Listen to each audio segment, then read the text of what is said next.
Hey everybody, this is Josh from the Mississauga Truth Movement again. Today I'm talking to you about chemtrails, or cloud seeding, as it's more officially known.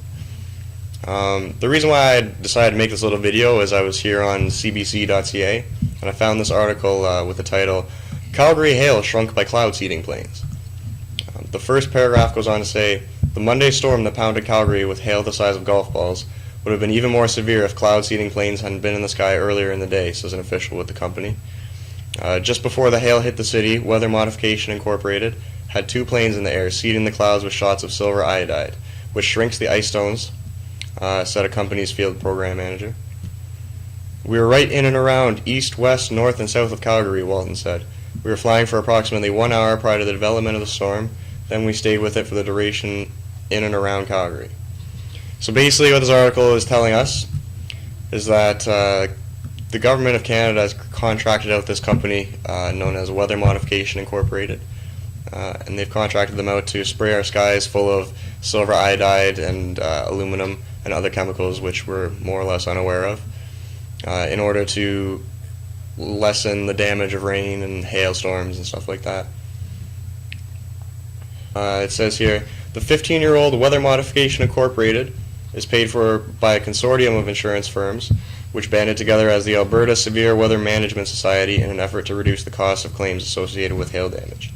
So basically, these insurance agents from somewhere in America decided that in order to reduce their the amount of claims that they got and the amount of money they had to pay out to repair damages, they decided it'd be a better idea to get a bunch of planes and go and spray some chemicals into the sky to stop the storms or slow down them.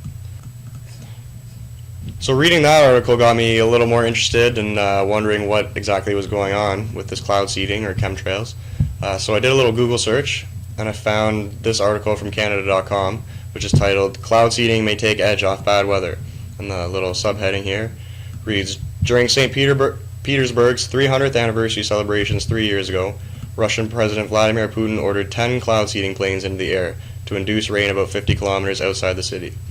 Our aim is to empty all clouds of rain before they hit the city's borders," the physicist in charge of the project told a reporter.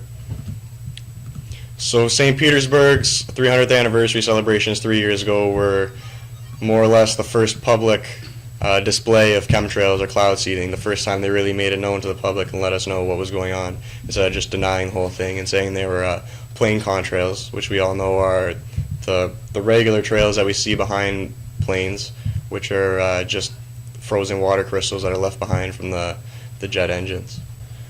Pioneered in the 1940s, cloud seeding involves dropping particles of silver iodide or dry ice into gathering clouds.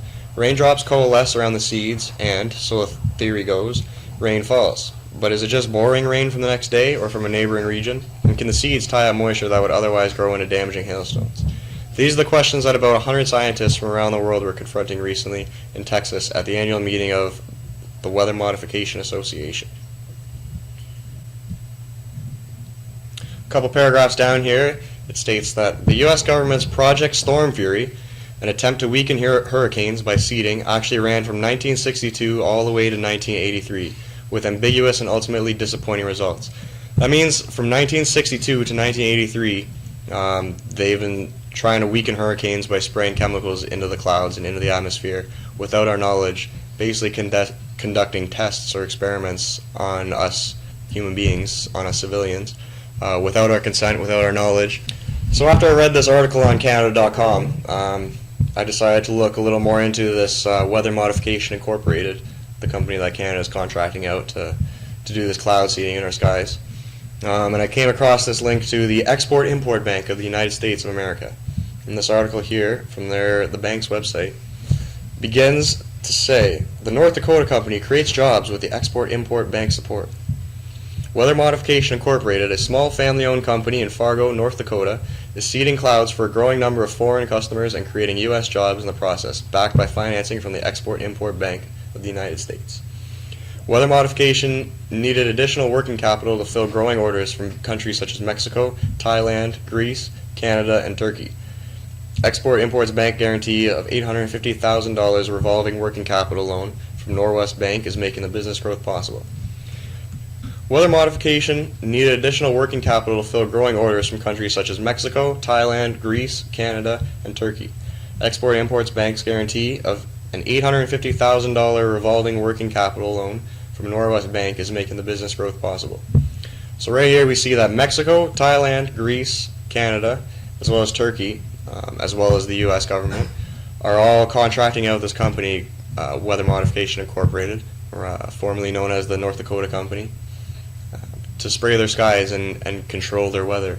So this is now becoming a global thing via the U.S. government. They're all around the world trying to control people's weather and getting paid in the process to do it.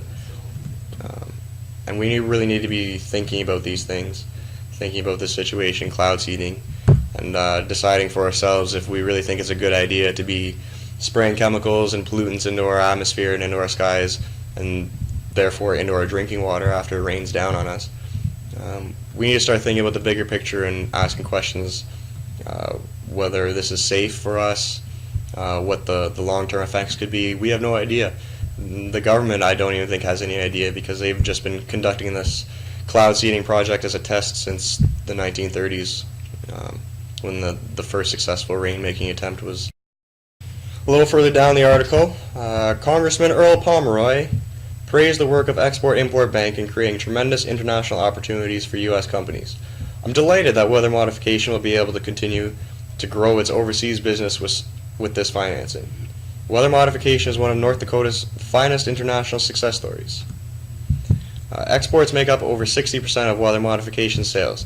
Its 45-person workforce provides weather monitoring and cloud seeding to private and government entities to enhance rainfall and minimize potentially severe weather conditions. The airborne cloud seeding generators and weather radar systems that the company makes and leases help fill municipal reservoirs and reduce hail. We're the largest private firm in the world doing this work, Sweeney said. And then if we skip down to the last two paragraphs here of this article, we read, Jim Hambrick in Norwest Bank's Fargo office worked with Kudak and Kent Miracle in Norwest's World Banking Department to facilitate the new financing. As an Export-Import Bank delegated authority lender, Norwest can make local lending decisions without having to get Export-Imports Bank's approval first. So basically, the Weather Modification Incorporated company hired on members of the Export-Import Bank of the United States to their team just so that they could get around the whole fact that they have to go to the bank and request a loan first. Now they basically have this guy that works for the bank working with them to go to the bank, and he can take out whatever money that Weather Modification Incorporated might need without any of the hassle of dealing with an actual bank official. I realize this video may not be the most in-depth and informative video on cloud seeding out there, but you can only lead a horse to water. You can't make him drink, and that's the whole reason I'm making this video, in the hopes that maybe by giving you a little tiny information jumpstart, I might spur you on to go do a little research yourself and take the 5 minutes, not even 5 minutes, the 30 seconds that it would take to go to google.com and type in cloud seeding in Canada. And you'll get the exact same results that I did, and you can do a little more in-depth investigation into what's going on in our skies, in our atmosphere, in our country.